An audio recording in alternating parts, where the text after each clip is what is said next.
Nick, how do you stay focused on Carlos Condit when everyone wants to jump ahead and ask about GSP and look forward to you fighting GSP after this fight? I think I got a lot more to worry about with Carlos Condit. I got to worry about with GSP is losing the fight. I don't have to worry about losing my teeth or get it. I mean, any fight you're gonna have to worry about that. That's a lot to worry about. You got to worry about damage and taking damage. But I think for Carlos Condit is a much more dangerous opponent. You have a lot more to be afraid of if you're standing in front of a guy like that than George. George is gonna try to go on top. And he's going to try to do what he does, and that's not so bad if you can deal with that sort of thing.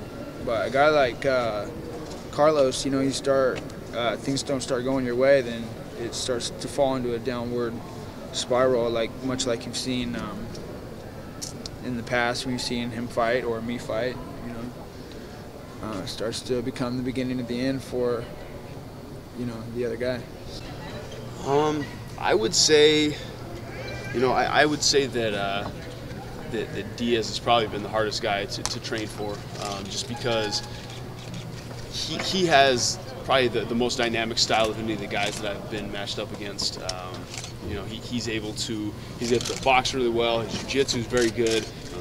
I know he's been working on his judo and his sambo, so he's probably the most dynamic guy and definitely the hardest to train for. I respect him as a fighter.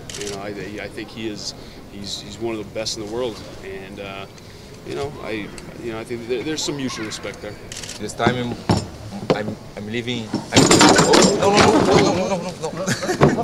No. Fabricio was about to fall back. Sorry guys, about my manager. How much did it help to have Orlando in the camp as a Roy Nelson clone? So Orlando's the main sparring partner on this camp. He was very important. I'd like to thank him a lot for that. It's something that I took from Miracle Camp. Is always bring a guy similar to your next opponent, and I'm taking that now. And he was very great at my camp.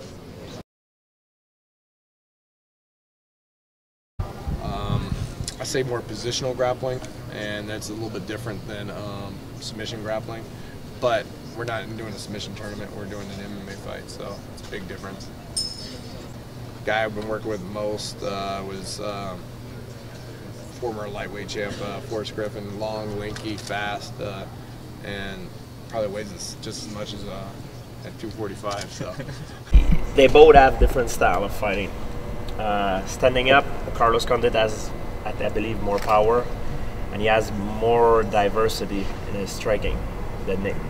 Nick though is more accurate, and he's a kind of guy that he controls distance very well. On the ground, Carlos Condit in grappling. He likes to create chaos, and from chaos he does things very well. He likes to create the chaos. Nick on the ground, he like to be in control all the time, mostly like a standard, like a real jiu-jitsu guy. He's good in scramble, but he like his jiu-jitsu is very pure like jiu-jitsu. He like to be in control, which Condit, he like create the chaos, and from the chaos that's where he's at best.